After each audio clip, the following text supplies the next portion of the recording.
Passion Sunday, दुःख सहनाचा रविवार किंवा झावळ्यांचा रविवार.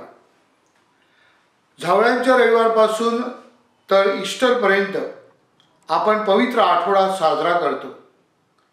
ह्या 2 रविवारला ख्रिस्त सभेमध्ये अनन्य असं महत्त्व आहे. आजच्या उपासनेमध्ये आपण 2 शुभवर्तमान वाचतो.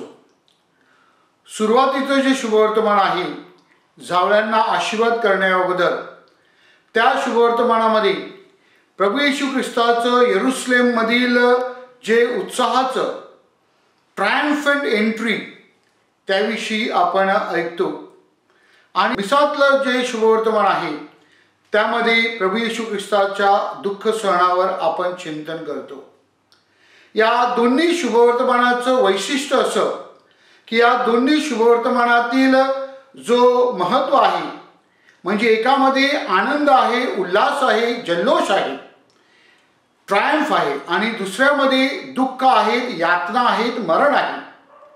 या दोन्ही परिस्थितीमध्ये प्रभू येशू ख्रिस्त मात्र अगदी एकच आपलं उद्दिष्ट समोर ठेवतो.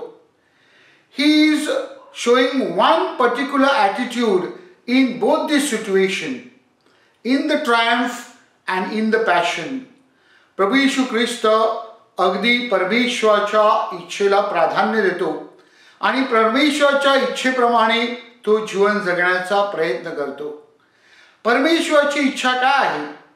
आपल्या सर्वांचं तारण व्हावं. आणि म्हणूनच योहानाच्या शुभवर्तमानामध्ये अध्याय 3 ओवी 16 मध्ये आपल्याला सांगितलेलं आहे की परमेश्वराने जगावर एवढं प्रेम केलं की आपल्या तारणासाठी, आपलं भलं व्हावं, आपण चांगले व्हावे म्हणून त्यांनी त्याच्या प्रेमाखातर त्याच्या पुत्राला या जगामध्ये पाठवलं.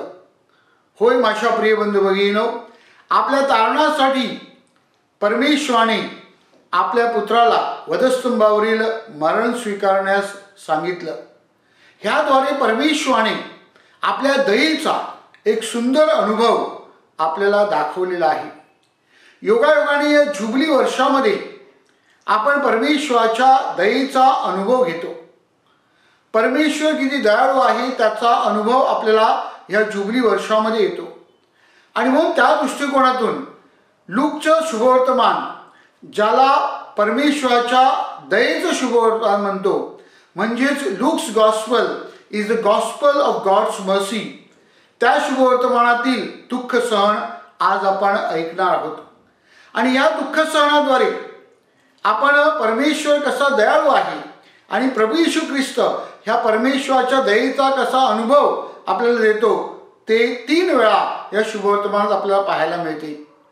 पहिल्यांदा त्या बागेमध्ये जेव्हा ते प्रभू येशू ख्रिस्ताला पकडण्यासाठी आले होते आणि एका शिष्याने त्याच्या शिपायाचा कान कापला, तेव्हा लूक सुवार्तिक सांगतो की प्रभूला त्या शिपायाची दया आली आणि त्यांनी त्याचा कान लावला आणि त्याला बरं केलं.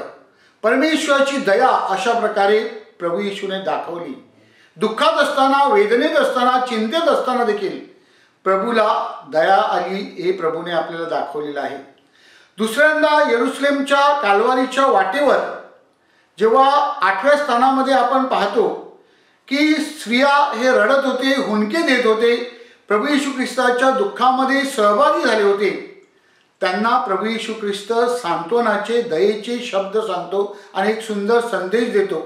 माझ्यासाठी रडू नका तर स्वतःच्या पापासाठी रडा. अशा प्रकारे परमेश्वर पश्चातापाचा स्वीकार करण्यास तयार आहे आणि पश्चातापाला आलिंगन देऊन आपलं तारण करण्यासाठी, त्याची दया दाखवण्यासाठी, त्याची क्षमा दाखवण्यासाठी उत्सुक आहे. हा संदेश प्रभू येशू ख्रिस्ताने आपल्याला दिलेला आहे आणि त्याद्वारे त्याची दया आपल्याला दाखवलेली आहे. तिसऱ्यांदा वधस्तंभावर खेळलेलं असताना, अखेरचे क्षण मोजत असताना, आपलं सर्वस्व जणू काही संपलेलं आहे असा अनुभव घेत असताना, जेव्हा चांगल्या चोराने येशूला सांगितलं, हे प्रभू माझ्यावर दया कर आणि आपल्या तारणामध्ये माझा स्वीकार कर, तेव्हा प्रभूने त्याला सांगितलं, आज तू माझ्याबरोबर सुखलोकात असशील. म्हणजे जर परमेश्वर कसा शेवटच्या क्षणाला देखील आपल्याला क्षमा करण्यासाठी कसा उत्सुक आहे आणि त्याच्या दयेमध्ये आपल्याला तो स्वीकारतो. आपण जसे आहोत त्या अवस्थेमध्ये परमेश्वर आपल्याला स्वीकारतो आणि आपलं तारण करतो. हाच संदेश प्रभू येशू ख्रिस्ताने अगदी वधस्तंभावरून देखील आपल्याला दिलेला आहे. माझ्या प्रिय बंधू भगिनीनो, आज दुःख सणाच्या रविवारपासून तर पुढच्या रविवारी जो ईस्टरचा मोठा सोहळा आपण साजरा करणार आहोत, या 2 रविवारमधला जो आपला प्रवास आहे तो निश्चितच परमेश्वराच्या दयेचा, परमेश्वराच्या करुणेचा, परमेश्वराच्या उदार जणू काही क्षमाशील वृत्तीचा अनुभव घेण्याचा क्षण आहे. आपण परमेश्वराकडे वळावे आणि प्रभू येशू ख्रिस्त ज्याप्रमाणे परमेश्वराला आज्ञाधारक राहिला आणि त्याने नम्रपणे वधस्तंभावरील मरण स्वीकारलं, तशाच प्रकारचं जीवन जर आपण जगलो तर निश्चितच आपलाही प्रवास दुःख सहनापासून पुनरुत्थानाकडे होणार आहे. आजच्या दुसऱ्या वाचनामध्ये संत पौल आपल्याला त्याविषयी सांगत आहे की आपण ज्याप्रमाणे प्रभू येशू ख्रिस्ताने स्वतःला रिक्त केलं, नम्र केलं आणि तो आज्ञाधारक झाला, तसंच आपण देखील आपल्या जीवनामध्ये स्वतःला रिक्त केलं, परमेश्वराला शरण आलो, आपल्या पापाबद्दल पश्चाताप केला आणि परमेश्वराबरोबर आणि एकमेकाबरोबर समेट केला, तर आपल्याला देखील पुनरुत्थानाचा अनुभव आल्याशिवाय राहणार नाही. ह्या पवित्र आठवड्यामध्ये प्रवेश करीत असताना जो आपल्या श्रद्धेचा आठवडा आहे, ज्यामध्ये आपण प्रभू येशू ख्रिस्ताच्या दुःख सणावर, मरणावर आणि पुनरुत्थानावर चिंतन करतो, त्या आपल्या या श्रद्धेच्या प्रवासामध्ये जणू काही या जुबली वर्षामध्ये ही एक जणू काही तीर्थयात्रा आपण करूया आणि स्वतःचं परिवर्तन करूया.